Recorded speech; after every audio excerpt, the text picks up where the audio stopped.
Vous prévoyez un séjour à Chiang Mai et vous voulez pas voir des temples, alors cette vidéo est pour vous.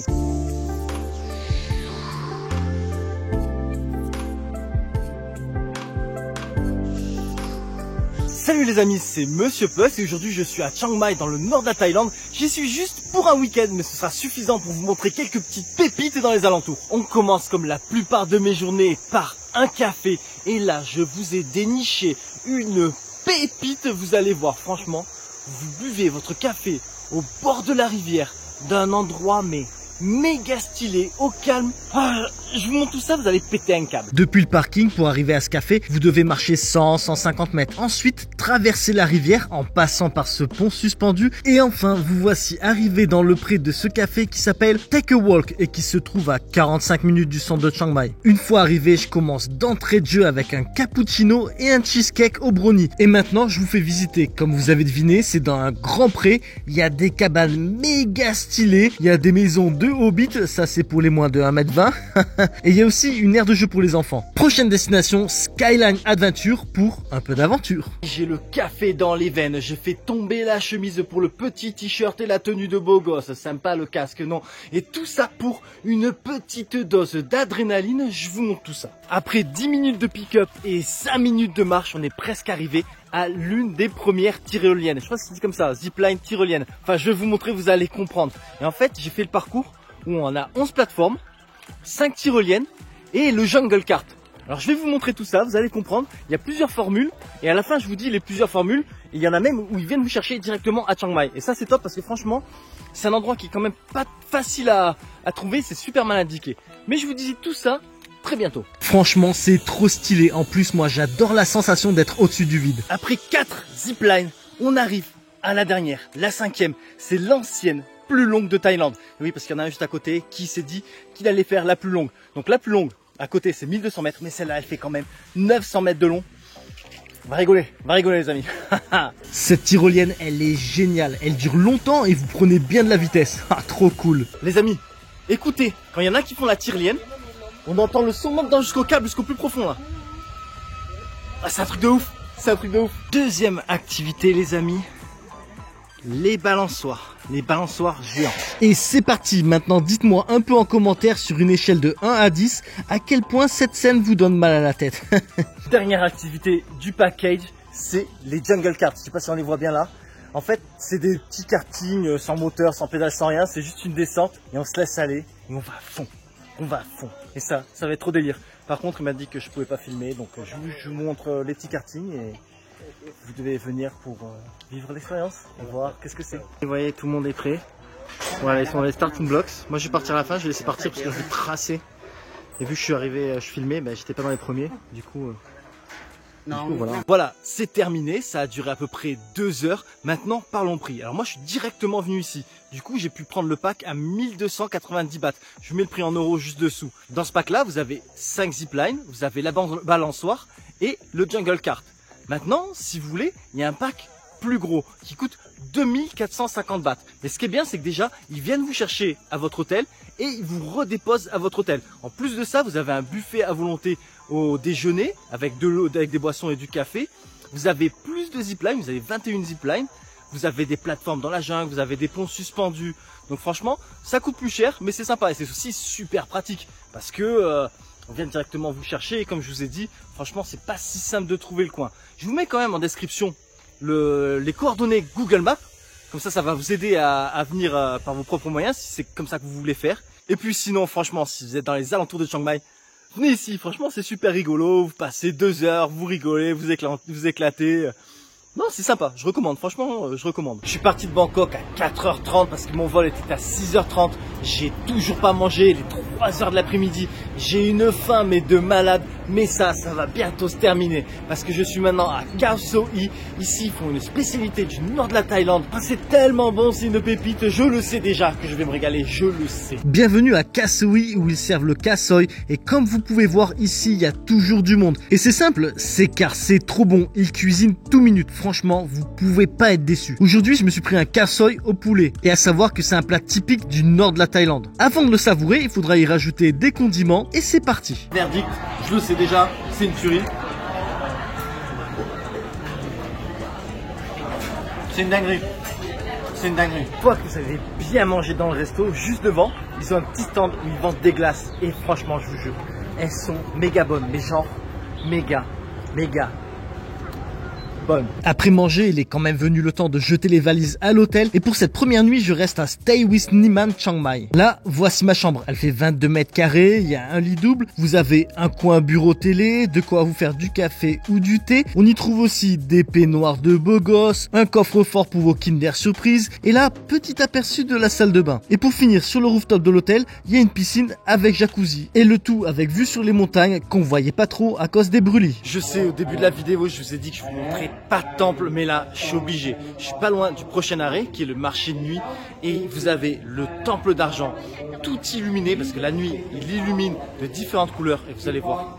C'est toute beauté, en fait, j'étais obligé de vous montrer ça, mais vraiment obligé. Et voici Wat Sri Suphan, aussi connu sous le nom de temple d'argent, et pour info, l'entrée coûte 50 bahts, soit 1,31 €. En plus, il change de couleur d'éclairage. Là, il est passé au violet, et là, au vert. Sympa aussi, même si je préfère l'éclairage bleu. Ensuite, à 2 pas du temple d'argent, vous avez un marché de nuit qui occupe la rue qui s'appelle Walai Road. Et pour info, ce marché a lieu uniquement le samedi soir. Ici, on y trouve tout un tas de souvenirs, que ce soit des objets de déco, des petits bijoux en pierre, des petites statuettes, des vêtements et des sacs en tout genre, des tasses de café et j'en passe. Mais ici, on vient aussi pour la street food. Et il y a vraiment du choix. Comme par exemple le fameux pad thai, aussi bien apprécié par les étrangers que les Thaïlandais. Et ou sinon, n'hésitez pas à goûter à la saucisse de Chiang Mai, réputée dans toute la Thaïlande. Vous avez aussi des stands qui vendent des boissons, comme ce stand qui fait des smoothies. Et enfin, vous avez un coin avec des tables et des chaises pour vous asseoir manger les petits plats que vous avez achetés. Et après le repas, n'hésitez pas de tenter votre chance et gagner une peluche pour votre copine, vos gosses ou une inconnue. Direction un deuxième marché de nuit, mais si, il y a de la bouffe. Et c'est un stand que je vous ai déjà présenté. Ici, ils vendent le khao kamu. Franchement, c'est simple, c'est une dinguerie.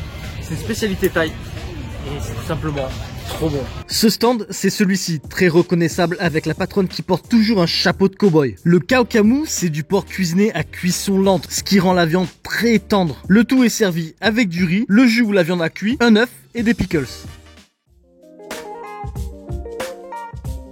Deuxième jour à Chiang Mai et on se prend un petit déjeuner à la Thaï. C'est-à-dire là on oublie le croissant, c'est riz poulet, d'entrée de jeu, de bon matin. Je vous montre tout ça. Comme vous pouvez voir, c'est un petit bubi qui se trouve en face de l'hôtel et qui s'appelle Dan Chicken Rice. Comme son nom l'indique, leur spécialité c'est le poulet cuit maison. Et franchement, c'est bon. Même si ça a l'air normal, franchement, c'est bon. C'est servi avec du riz, un super bon bouillon et le tout à petit prix. 3h30 après le petit déjeuner, on est bien arrivé à Pai. Alors, normalement, vous mettez 2h30 pour venir ici. C'est une route vachement sinueuse, c'est génial en moto, sauf que nous, on était en voiture et on a mis 3h30 parce que ma copine me disait « Ralentis, je vais vomir !» Donc on s'est fait la montée au je ne sais combien de virages. À 40 à l'heure. Mais bon, au moins, elle n'a pas vomi. Enfin bon, ceci dit, je suis à Im Nam Pai. Voilà, je savais même plus le nom de l'hôtel. Im Nam Pai, juste derrière moi. Franchement, c'est un petit hôtel. Simple. Ça coûte 8 € la nuit, s'il vous plaît. 8 € la nuit. Vous avez vu sur la rivière, le pont historique. Là, franchement, c'est sympa. On reste là en plus qu'une nuit, donc c'est plus que suffisant. Mais je vous le montre tout ça et après on part découvrir un peu Pai. Im Nam Pai, ce sont des bungalows individuels en dur qui font tous face à la rivière. À l'intérieur, c'est simple mais mignon et confortable. Pour rappel, au mois de mars, ça m'a coûté 8 € la nuit. Là, de l'autre côté du lit, il y a la télé, de quoi se faire du café ou du thé et un frigo. Petit aperçu à la salle de bain, vous en faites pas, il y a aussi l'eau chaude. Ici, c'est la terrasse du bungalow que je trouve sympa car elle fait face à la rivière et vous voyez aussi le pont historique. Top. Franchement, cet hôtel, il est trop bien. Enfin, il est trop bien, il est super simple, mais il est surtout trop bien placé. C'est-à-dire que vous descendez, il y a des petites marches qui descendent et qui amènent directement à la rivière. Là, je suis dans le lit de la rivière. C'est un truc de malade. Vous voyez, derrière, il y a l'hôtel. Et juste là, juste en face de moi, ben, il y a le pont. L'ancien pont, le pont historique. Franchement, c'est génial. Regardez là. Je suis vraiment au cœur de la rivière. Oh, j'adore. Bon, maintenant, attention, je suis en saison sèche. Je pense qu'en saison des pluies, c'est clairement pas la même. Le niveau d'eau, il doit être clairement plus haut, donc beaucoup plus profond. Mais surtout, le débit, ça doit pas être le même. Mais voilà, ben là, c'est la saison sèche et donc je kiffe. ma petite marche dans la rivière. Et après ma petite escapade dans la rivière, on rentre dans le vif du sujet. Enfin bon, il est quand même 5h15 de l'après-midi, mais c'est pas grave, il n'y a pas d'heure pour aller au Pie Canyon, au canyon de Pie. Et franchement, c'est un super moment pour venir parce qu'en fait, là à 5h, vous avez le coucher de soleil. Vous êtes comme ça sur cette terre beige claire. Les pins et tout, franchement, c'est trop beau. Ça déchire. En fait, c'est vraiment le meilleur moment. Vous venez pour le coucher de soleil au canyon de Pie. C'est pas le regretter, franchement. Par contre, attention, en claquouze, ça glisse. Et si vous tombez d'un certain côté, il y a un moyen de se faire mal. J'insiste sur le fait de faire attention quand vous marchez. Ici, c'est plein de chemins à flanc de crête. En plus, vous allez croiser du monde. Donc, prudence, prudence. Et encore une fois, à l'heure du coucher de soleil, c'est le top. C'est trop beau. Et après le coucher de soleil, avant d'aller prendre une petite douche, direction le pont que je vous ai montré qui est juste en face de l'hôtel. Ben voilà, c'est un pont qui date de la Deuxième Guerre mondiale, fait par les Japonais à l'époque. Ben ouais, effectivement, on peut voir là, ça date, mais c'est méga stylé. Regardez, là, vous avez le pont, et juste là, bah, l'hôtel. Stylé, non? Alors voilà, quand vous venez en Thaïlande, le coucher de soleil terminé, c'est la nuit, et donc direction un marché de nuit pour, bien évidemment, se casser le bidon. Voilà, et puis acheter des petites babioles si ça vous plaît. Et bienvenue au marché de nuit de Pie qui est ouvert tous les soirs de 18h à 22h. Comme de nombreux marchés de nuit sur des lieux touristiques, on y trouve de tout, hein. Vous avez des souvenirs, mais aussi des petits bijoux, des produits du coin, enfin du coin au sens large, mais surtout on y trouve de la street food comme dans chaque marché de nuit en Thaïlande. Et ici, encore une fois, à ce niveau-là, vous avez du choix, aussi bien salé que sucré. Vous allez forcément trouver quelque chose qui vous plaît. Troisième journée dans les alentours de Chiang Mai, donc deuxième journée à Pai. Et aujourd'hui, je suis à Santichon, qui est plus ou moins le Chinatown de Pai. Donc je commence par un petit déjeuner à la Thaï, enfin entre guillemets à la Thaï chinoise. Et puis après c'est parti pour la visite du village. Ici leur spécialité c'est le camu, mais qu'on mange avec un pain cuit à la vapeur. Alors en fait je vous explique comment ça se mange. Vous avez donc la viande de porc et des petits pains cuits à la vapeur. Je vais en fait manger... Ah non, un peu pas. Bon après vous pouvez aussi le manger avec du riz, mais dans tous les cas ça restera une dinguerie. Voilà les amis, donc là c'est le début du village chinois. Je vais pas vous mentir, je suis un peu déçu pour le moment, hein. J'ai pas encore tout vu. Mais on dirait un peu, comment dire, surfait, enfin trop faux quoi. Vous voyez par exemple là, ils ont fait les maisons, mais en fait il y a personne qui dort dedans, c'est juste une attraction pour montrer. Donc ouais, je suis un peu mitigé. Vous voyez, vous rentrez dedans, bon là il y a une sorte de cuisine. Puis là il n'y a rien quoi, il y a même un nid de termites. Donc franchement voilà, c'est pour ça que... Enfin bon, continue la visite, on sait pas, peut-être qu'il y a des surprises. Ouais bon en fait c'est carrément une réplique d'un village chinois quoi. Voilà, là par contre, il y a un vrai village. Mais là où je suis, c'est clairement une réplique. Franchement, je vais être honnête avec vous, l'endroit il est bof bof. Voilà, moi je m'attendais à un vrai Chinatown. Mais en fait c'est tout du faux quoi. Donc bon, si c'est dans le coin, vous ennuyez. Et je pense qu'il y a assez de choses pour pas s'ennuyer. Mais bon, on sait jamais. On peut faire un détour. Par contre, le resto où j'ai pris le petit déjeuner, là par contre je recommande. Franchement, c'est super bon. Voilà, vous venez manger au resto. Au pire, vous jetez un coup d'œil. Voilà, vite fait. Mais à part le resto, coussi coussa quoi. Non, pas coussi coussa, c'est pas le resto, c'est l'endroit quoi. Voilà. Sinon après je suis monté au point de vue au-dessus du village, mais avec l'épaisse fumée des feux agricoles, franchement la vue c'était pas ça. Du coup, direction le Bamboo Bridge, qui est un lieu qui est fait pour les touristes étrangers et thaïs. C'est un pont en bambou super long au-dessus des rizières, donc c'est sympa, sauf que en mars les rizières c'est que de la terre. Donc beaucoup moins stylé. En descendant du Bamboo Bridge, là où il y a le Bamboo Bridge, il y a une petite cascade. Mais vraiment, c'est une mini cascade, une pissoulette. Alors je me dis, je m'arrête, je vais aller jeter un coup d'œil. Et en fait, c'est dans un parc national, c'est vraiment à l'entrée du parc national. Et le mec, il me dit 400 bahts. Genre 400 bahts pour voir un filet d'eau. Là, c'est la saison sèche. J'ai dit, non mais j'ai juste ça, vite fait une vidéo, vite fait une photo. 400 bahts. Bon bah je me suis dit, je me mets du pont, vous faites votre shot. Vous êtes en train de voir là, la vidéo que vous êtes en train de voir. Et puis ça me coûtera 0. Voilà, 400 bahts pour une pissoulette. Non mais faut arrêter un peu les bêtises. Je veux dire, Ça doit être sympa quand il y a bloc d'eau, que c'est la saison des pluies et tout, mais là, faut arrêter quoi. Dans les alentours de Paille, il y a pas mal de sources d'eau chaude. Et celle que j'ai choisie, elle est à 1 heure de Paille en descendant direction Chiang Mai. Et ça s'appelle Pont Duit Geyser. Ouais, je crois que ça se prononce comme ça. Enfin, je vous l'écris. Vous voyez même l'image là. Enfin bon, si je l'ai choisi, vous venez peut-être de comprendre, c'est parce qu'ici, en plus des sources d'eau chaude, vous avez carrément un geyser. Moi là, j'adore les geysers, là, quand vous les voyez là. Ah, j'adore. Enfin voilà, donc du coup, c'est un endroit comme ça entre Chiang Mai et Paille. Les gens d'habitude ils tracent, mais en fait, ils passent à côté, parce qu'on la voit pas, parce que c'est une petite route qui tourne, ça descend, ça monte, ça descend, ça monte. Et du coup, il n'y a personne.